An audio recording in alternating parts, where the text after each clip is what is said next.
नमस्कार दोस्तों। VN study classes में आप लोग का स्वागत है। और आज एक नया टॉपिक लेकर आया हूँ जिसका नाम है मानव नेत्र यानी ह्यूमन आई। बहुत ही इम्पोर्टेंट चैप्टर है, तो आइए इसे शुरू करते हैं। इस टॉपिक को हम लोग कई पार्ट में पढ़ेंगे। जैसे एक्सटर्नल पार्ट, दूसरा हो गया इंटरनल पार्ट, और तीसरा इमेज का बनना, आँख में ग्रंथि, आँखों की तुलना कैमरे से करना, आँखों की बीमारी के बारे में। तो इसमें हम लोग मेनली रूप से एक्सटर्नल पार्ट और इंटरनल पार्ट और इमेज का बनना देखेंगे। बाकी जो है वो हम लोग फिजिक्स में पढ़ेंगे। तो आँख के जो सफ़ेद भाग है, ये वाला भाग जो है सफ़ेद भाग, इसे स्क्लेरा कहते हैं। स्क्लेरा यानी श्वेत पटल। आँख का व्यास जो होता है, डायमीटर जो होता है, वो 2.3 सेंटीमीटर होता है। और आँख को जो है 6 मांसपेशियाँ मिलकर जोड़ती है। आँख को 6 मांसपेशियाँ मिलकर जोड़ती है। और आँख का जो काला वाला भाग होता है, वो काला वाला भाग को आइरिस कहते हैं। ये जो बड़ा सा रहता है काला, इसे आइरिस कहा जाता है। और इस बड़े से काले वाले भाग के अंदर भी एक छोटा सा काला वाला भाग रहता है, उसे पुपिल्स या पुतली कहा जाता है। तो बड़े वाले काले वाले भाग को आइरिस या परितारिका कहते हैं। और उस बड़े वाले भाग के अंदर एक काला वाला भाग होता है, उसे पुपिल यानी कि पुतली कहा जाता है।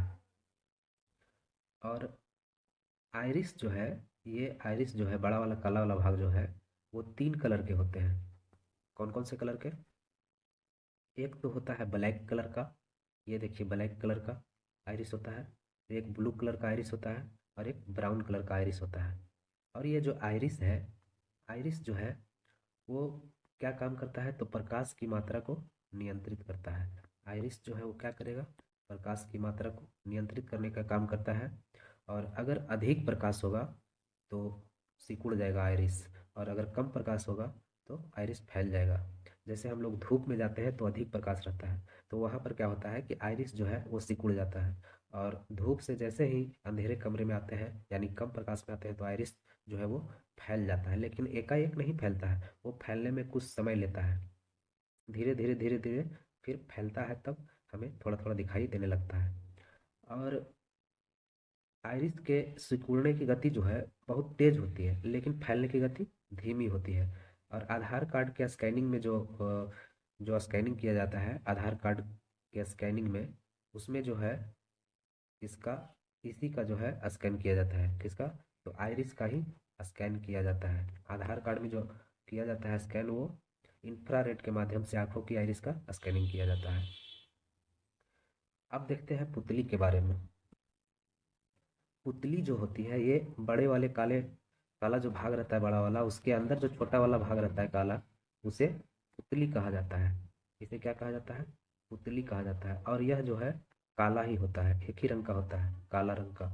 और यह क्या काम करता है कि प्रकाश के लेंस को, तो प्रकाश को क्या करेगा, तो लेंस में भेजने का काम करेगा। यानी प्रकाश को लेंस में प्रवेश कराने का काम किसका है? पुतली का होता है। और यह भी आइरिस की तरह ही अधिक प्रकाश में सिकुड़ जाता है और कम प्रकाश में फैल जाता है। तो जिस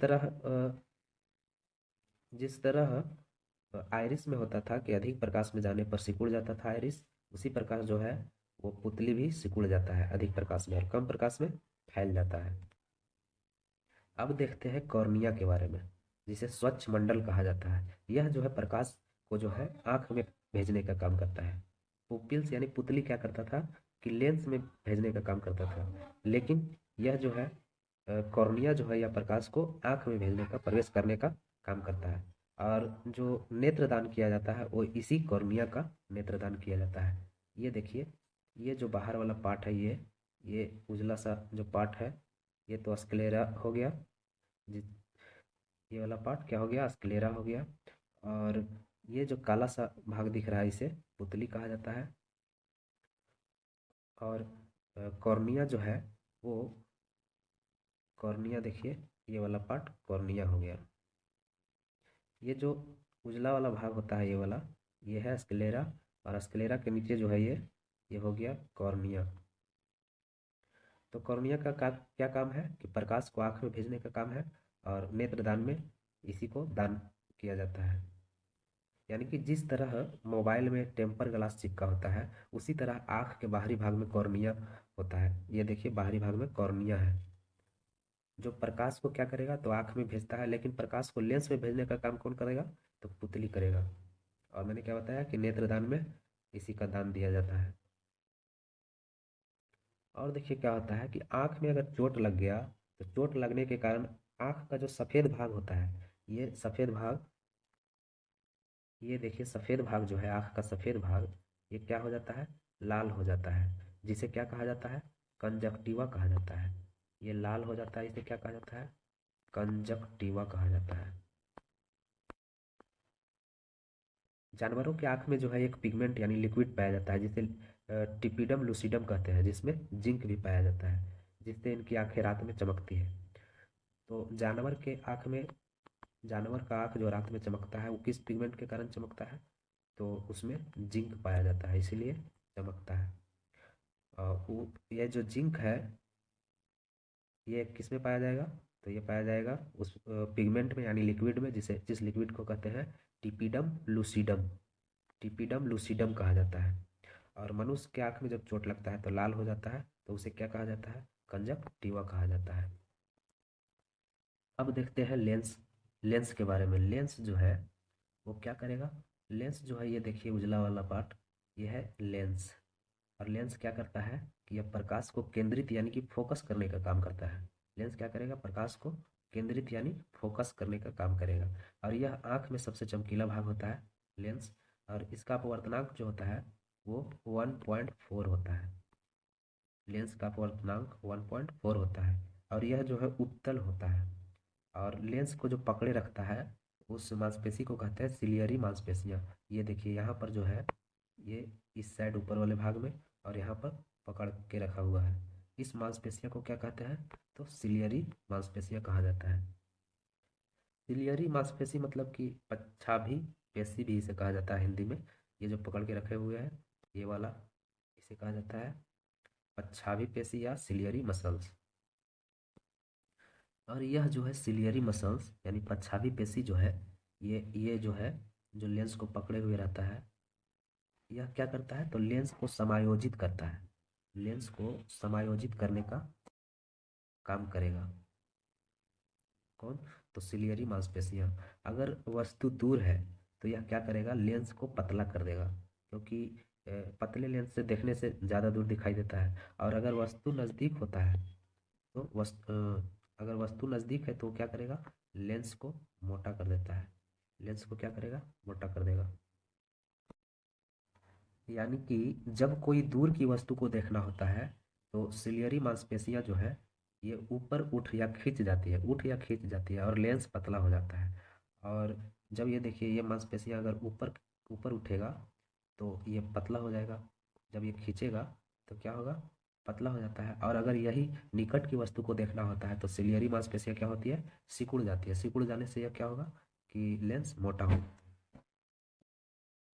अब देखते हैं कोराइड यानी रक्त पटल के बारे में। ये जो अ, लाल वाला पार्ट देख रहे हैं ये है जो क्या है कोराइड है, इसे रक्त पटल कहते हैं। यह जो है आँख के पीछे जो मांसपेशी होती है, जो मांसपेशियाँ वो पीछे तक चली जाती है। और यह क्या क्या काम करेगी तो यह पूरे आँख को जो है स्पेशली रेटिना को क्या करेगा रक्त सप्लाई करता है। रेटिना को क्या करेगा रक्त सप्लाई करता है, और पोषक पदार्थों की पूर्ति भी करता है कौन, तो कोराइड यानी रक्त पटल, यानी रेटिना को रक्त तथा पोषक पदार्थों की पूर्ति करता है। और इसमें क्या होता है कि लेंस के आगे जो है यहाँ पर ये लिक्विड होता है, जिसे एक्वस ह्यूमरस कहा जाता है, यानी हिंदी में नेत्रोद कहा जाता है। और यह लेंस के आगे एक प्रकार का लिक्विड होता है जिसमें जल और नमक की मात्रा अधिक होती है। यह क्या काम करेगा कि लेंस को जो है रक्षा प्रदान करेगा। यहाँ पर जो लिक्विड होता है एक्वस ह्यूमरस, वो लेंस की रक्षा प्रदान करेगा। और एक जो होता है वो विट्रस ह्यूमरस होता है, वो यहाँ पे होता है, यह रेटिना के आगे भरा होता है। ये जो रेटिना है रेटिना ये रेटिना के आगे भरा होता है कौन सा लिक्विड तो विट्रस ह्यूमरस।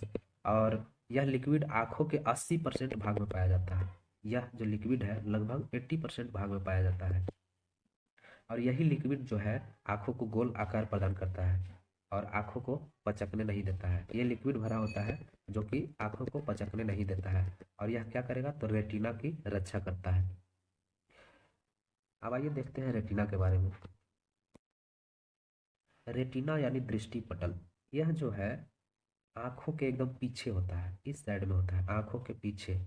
ये जो देख रहे हैं ये रेटिना है, ये आँखों के पीछे होता है। यह एक प्रकार का पर्दा होता है या इसे स्क्रीन कह सकते हैं। यह स्क्रीन का काम करता है। जिस तरह कैमरा में रील होता था पहले, अब तो मोबाइल में जो चिप लगा रहता है वो जिस तरह, उसी तरह पहले जो है कैमरा में रील होता था। तो उसी प्रकार जिस प्रकार रील होता था कैमरा में, उसी प्रकार रील की भांति काम करेगा कौन, तो यह रेटिना करता है। और यह जो है आँखों का प्रतिबिंब रेटिना पर ही बनता है। आँखों का जो हमारा प्रतिबिंब बनता है यहाँ से, वो कहाँ बनेगा, तो रेटिना पर ही बनता है। और रेटिना पर बना प्रतिबिंब कैसा होगा, तो वास्तविक होगा। प्रतिबिंब वास्तविक होगा, उल्टा होगा और वस्तु से छोटा होता है।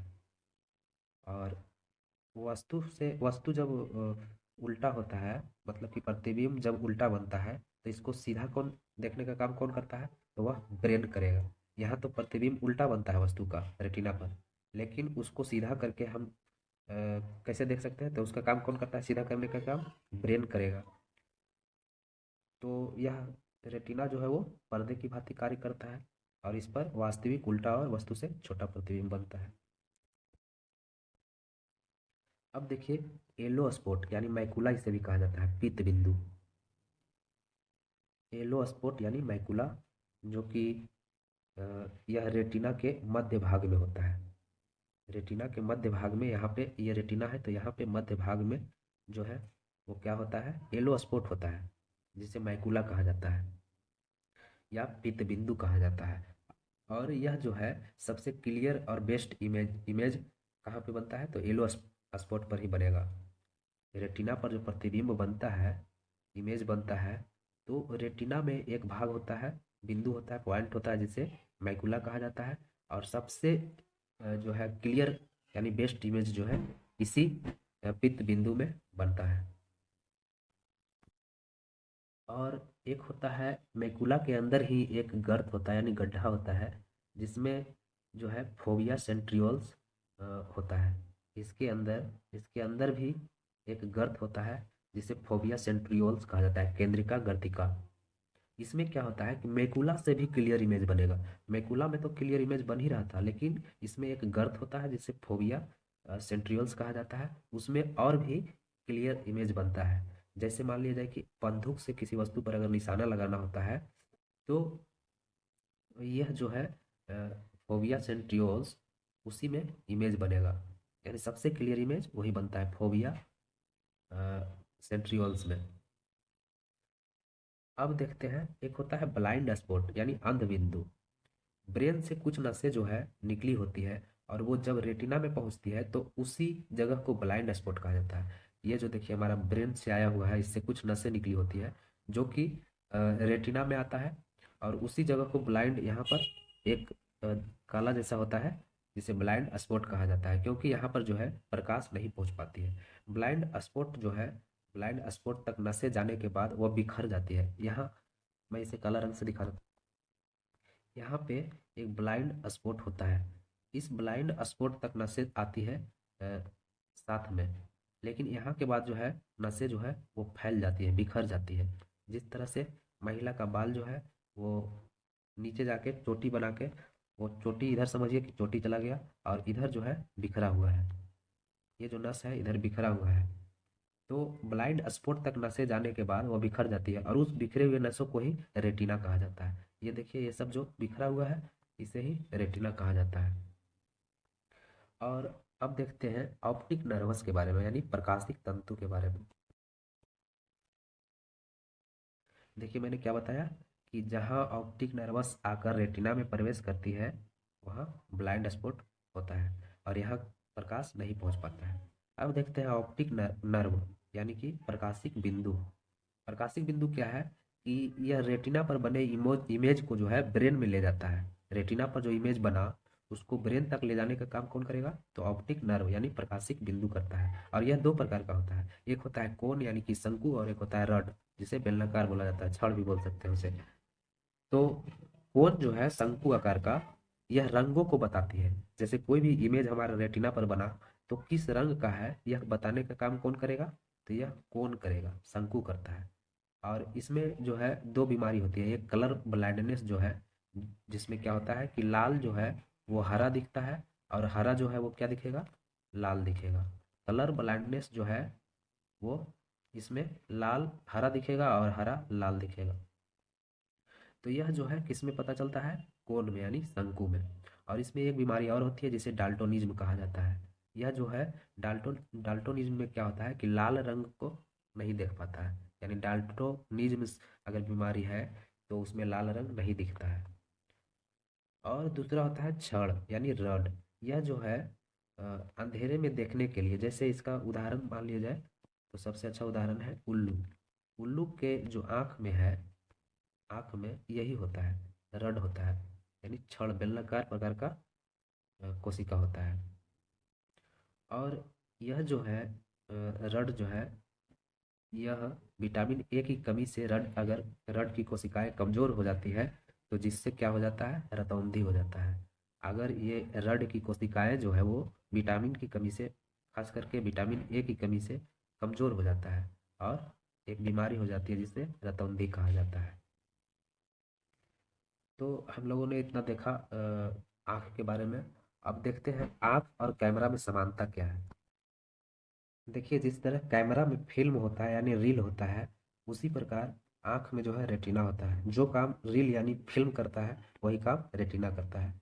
और कैमरा में जो डायफ्राम होता है वही आँख में आइरिस होता है। आइरिस क्या होता है कि कम प्रकाश में सिकुड़ जाता है, सॉरी, कम प्रकाश में जो है वो फैल जाता है और अधिक प्रकाश में सिकुड़ जाता है। तो डायफ्राम जो है वही काम करता है कैमरा में।